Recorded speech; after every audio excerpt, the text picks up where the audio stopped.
जोशीमठ सिर्फ एक ट्रेलर है। खतरे में है उत्तराखंड के 5 जिले।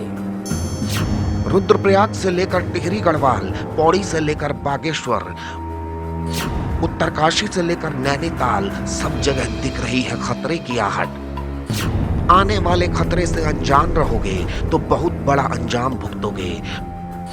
पल पल प्रकृति दे रही है अल्टीमेटम, संभल जाओ, होश में आओ। न जाने कितने सालों पहले ही वैज्ञानिकों से लेकर पर्यावरणविदों ने जोशीमठ में बड़े खतरे की आहट देख ली थी। तभी से कहना शुरू कर दिया था कि जोशीमठ डूब रहा है, जोशीमठ तबाह हो रहा है। लेकिन इन बातों की अनदेखी का परिणाम ये हुआ कि आज जोशीमठ सच में तबाही की कगार पर पहुंच गया है। इस पवित्र और पौराणिक नगरी में सैकड़ों इमारतों, घरों को असुरक्षित करार दिया गया, लाल निशान लगा दिए गए और रुआंसे होकर लोग उन घरों को छोड़कर चले गए। आगे क्या होगा कोई नहीं जानता। धरती के गर्भ में न जाने कौन सी हलचल मच रही है जो कभी भी बड़े सैलाब में तब्दील हो सकती है। बर्बादी के इस दौर में जोशीमठ अकेला नहीं है। उत्तराखंड में जिस तरह की आपदाएं आ रही हैं, वो जोशीमठ, चमोली ही नहीं बल्कि 6 जिलों के लिए खतरे का सिग्नल है। टिहरी गढ़वाल में कभी भी तबाही मचा सकती है प्रकृति। टिहरी गढ़वाल जिले के नरेंद्र नगर के अटाली गांव से खतरनाक संकेत आ रहे हैं। खबर है कि ऋषिकेश कर्णप्रयाग रेल लाइन ने यहां लोगों की मुश्किलें बढ़ा दी हैं। अटाली गांव के दर्जनों मकानों में दरारें आ गई हैं। गांव के दूसरे छोर पर सुरंग में ब्लास्टिंग का काम चल रहा है। इस वजह से कई घरों में दरारें आ गई हैं। टिहरी के चंबा में ऑल वेदर रोड की अहम सुरंग बनी है। यहाँ भी सुरंग के लिए हुई ब्लास्टिंग के साइड इफेक्ट दिख रहे हैं। पौड़ी गढ़वाल के लिए खतरे का सिग्नल। पौड़ी गढ़वाल के श्रीनगर निवासी भी कुछ इसी तरह की समस्या का सामना कर रहे हैं। यहाँ भी कुछ घरों में दरारें आ गई हैं, जिसके पीछे ऋषिकेश कर्णप्रयाग रेल लाइन के निर्माण कार्य को अहम वजह बताया जा रहा है। लोगों ने कहा कि रेलवे स्टेशन और टनल बनाने के लिए सैकड़ों ब्लास्ट किए गए, जिससे पहाड़ हिल रहे हैं। प्रभावित क्षेत्रों का जल्द ही जियोलॉजिकल सर्वे करवाने की बात भी कही जा रही है।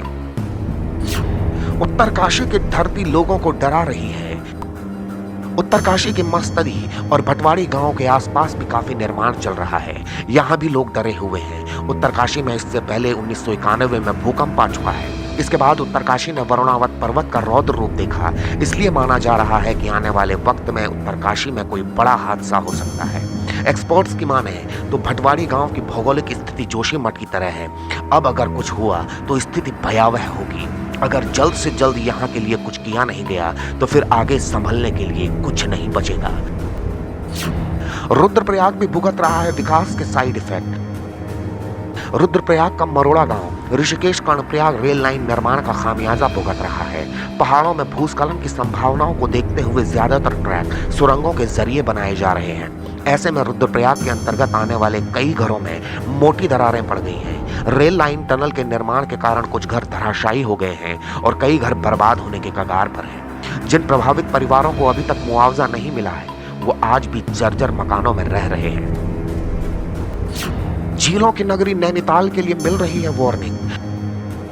इतिहास खंगाल कर देखा जाए तो नैनीताल में 1880 में जबरदस्त तबाही मची थी। ये भूस्खलन की दृष्टि से बेहद संवेदनशील क्षेत्र है। यहाँ की संवेदनशील पहाड़ियों से लगातार भूस्खलन होने के कारण खतरा बढ़ रहा है। 1880 में भी नैनीताल में भूस्खलन होने से 151 लोगों की मौत हो गई थी। अब भी यहाँ बेतरतीबी से भवन निर्माण हुए हैं। ड्रेनेज, सीवेज का बुरा हाल है। न जाने कब किस वक्त नैनीताल में भी प्रकृति रौद्र रूप दिखा सकती है। बागेश्वर में बड़े खतरे की आहट। बागेश्वर में कपकोट के खरबगड़ गांव पर बड़ा खतरा मंडरा रहा है। गांव के ठीक ऊपर जल विद्युत परियोजना की सुरंग के ऊपर पहाड़ी में गड्ढे बना दिए गए हैं। लोगों का कहना है कि कई जगह से पानी का रिसाव हो रहा है। इससे ग्रामीणों में दहशत का माहौल है। कपकोट में भी बार बार हो रहा भूस्खलन किसी बड़े खतरे की आहट है। तो कुल मिलाकर कहें तो जोशीमठ तो सिर्फ ट्रेलर भर है। उत्तराखंड के कई जिलों पर खतरा मंडरा रहा है। वक्त संभलने का है। प्रकृति से खिलवाड़ बंद नहीं हुआ तो बदले में उसका रौद्र रूप देखने को मिल सकता है। सावधान रहिए, सचेत रहिए। Bureau report, Uttarakhand news.